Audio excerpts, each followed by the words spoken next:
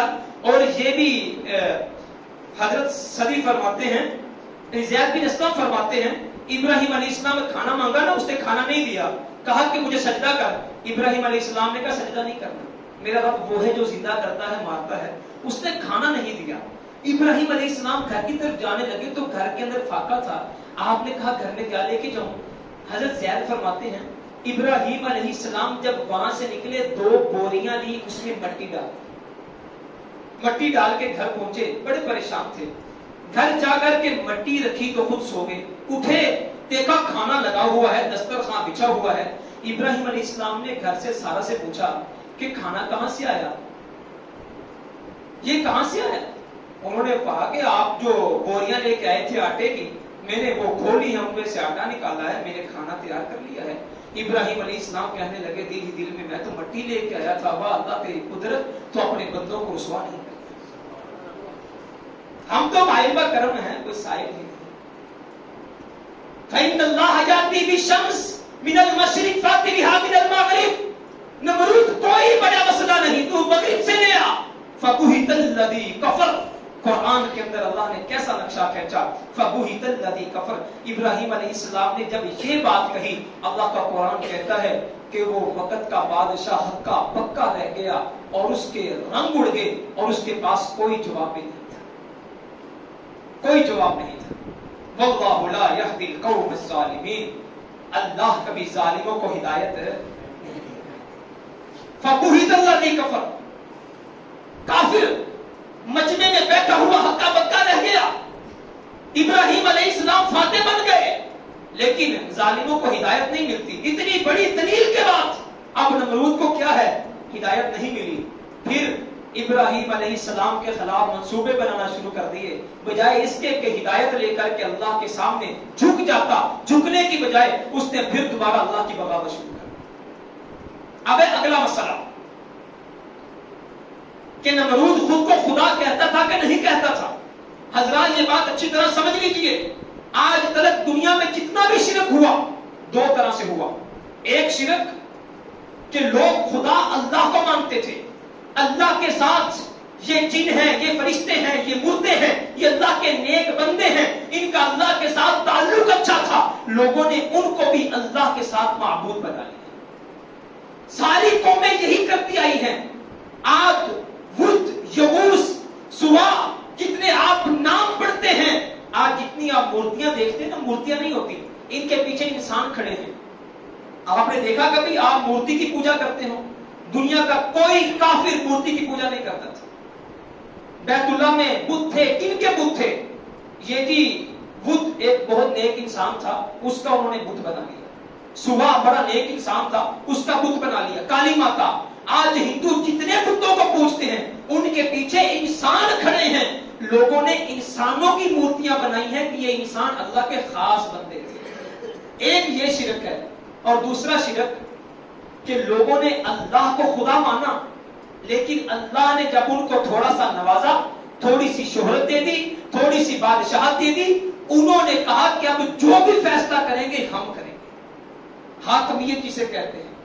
حاکمیت، فیصلہ میں کروں گا، جو میں چاہوں گا وہ فیصلہ کروں گا، حدیں میں لگاؤں گا، ساری دنیا میں چلاؤں گا، قانون میرا چلے گا، اطاعت میری ہوگی. یہاں پہ اللہ کی نفی نہیں. نمرود یہی کیا کرتا تھا. نمرود کہتا تھا کھانا میں دیتا ہوں تو حکم کس کا چلے گا؟ میرا چلے گا. ابراہیم علیہ السلام نے پہلے کس کی نفی کی؟ پہلے نفی کی مورتیوں کی، کہ مورتیوں کے پیچھے جو تم نے بت بنا رکھے ہیں نا، انسانوں کو پوجتے ہو، اس کی بھی نفی کی. اور دربار میں کھڑے ہو کے حاکمیت کی بھی نفی کی. حکم کس کا چلے گا؟ اللہ کا چلے گا. اگر آج کوئی یہ کہے کہ اسلام سود کی اجازت نہیں دیتا، قرآن اور حدیث سود کی مذمت کرتے ہیں، ہمارا اپنا قانون ہے، ہمارے اپنے دستور ہیں، ہمارے اپنے اصول ہیں، ہماری جمہوریت ہے، ہم نے ملک بچانا ہے، لہذا ہم سود کو لاگو کریں گے، اس میں کیا ہو رہا ہے؟ اللہ کی حاکمیت کو چیلنج ہو رہا ہے. مسئلہ حاکمیت کا ہے میرے بھائی، مسئلہ اللہ کی توحید کا ہے. ہم یہ سمجھتے ہیں کہ بتوں کو پوجنا شرک ہے. نمرود حاکمیت، فرعون حاکمیت، آپ جتنے بڑے بڑے یہ لوگ دیکھ لیں، یہ حاکمیت کو مانتے تھے. حکم ہمارا چلے گا، اطاعت ہماری ہوگی. لیکن آسمانوں کو بنانے والا الہ ایک ہے، زمین کو بنانے والا خدا ایک ہے. یہ کبھی بھی آسمان و زمین کے رب نہیں بنا کرتے تھے. آج وہی شرک ہو رہا ہے. اور پھر یہی نمرود، اس کے پاس تفسیر ابن کثیر میں لکھا ہے، پھر فرشتہ آیا، اس نے آ کے اللہ کی طرف بلایا، یہ نہیں مانا. دوسرا فرشتہ آیا، پھر بھی نہیں مانا. پھر فرشتے نے کہا ٹھیک ہے، تو اپنا لشکر، اپنی فوج، اپنی ساری سپاہ لے کے آ جا، ادھر سے ہم بھی اپنی سپاہ لے کے آتے ہیں، جنگ ہوگی، میدان میں نکلیں گے. اور تفسیر ابن کثیر میں لکھا ہے 400 سال حکومت کرنے والا جب رب سے ٹکر لینے کے لیے میدان میں نکلا، آسمان والے نے لشکر تو کیا بھیجنا تھا، آسمان والے نے مچھر بھیجے. اتنے مچھر کہ سورج کی روشنی غائب ہو گئی، اور مچھروں نے اس کے لشکر کو کاٹنا شروع کر دیا. یہاں تک کہ ہڈیاں بھی نہ بچی. سارے کا سارا لشکر اسی میدان کے اندر نیست و نابود کر کے ایک چھوٹا سا مچھر رب نے ناک میں گھسیڑا، اور ناک میں گھسیڑ کر کے یہی نمرود جو وقت کا بادشاہ تھا، جس نے رب کے پیارے ابراہیم سے ٹکر لی تھی اور جس نے رب کے بندے کو ذلیل کرنا چاہا تھا، آسمان والے نے ناک میں مچھر گھسیڑ کر کے ایسا ذلیل کیا، اپنے ملازموں کو بلا کے کہا کرتا تھا میرے سر میں جوتے مارو، مجھے سکون نہیں ملتا. اسی لیے یہاں پہ اور نقطہ بیان کر دوں میرے بھائیوں، یہ سیرت ابراہیم سے ہم اسباق لے رہے ہیں. اللہ کے نیک بندے، ان کو مذاق نہ کیا کرو. اللہ کے نیک بندے، ان کا ٹھٹھا نہ کیا کرو. اللہ کے نیک بندے، انہیں چیلنج نہ دیا کرو.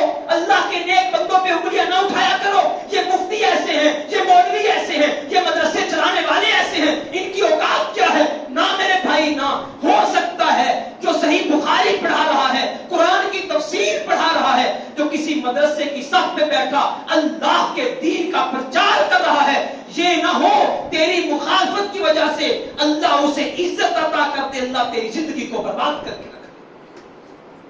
ابراہیم علیہ السلام اس کی تنقید کرنے والا، ابراہیم علیہ السلام کو ذلیل کرنے کی کوشش کرنے والا، آسمان والے نے چھوٹا سا مچھر گھسیڑ کر کے اپنے ہی ملازموں سے جوتے پڑوا کے قانون بنا دیا، جو میرے بندوں کی عزت نہیں کرتا میں اللہ اس کی بھی عزت نہیں قائم رکھتا ہوں.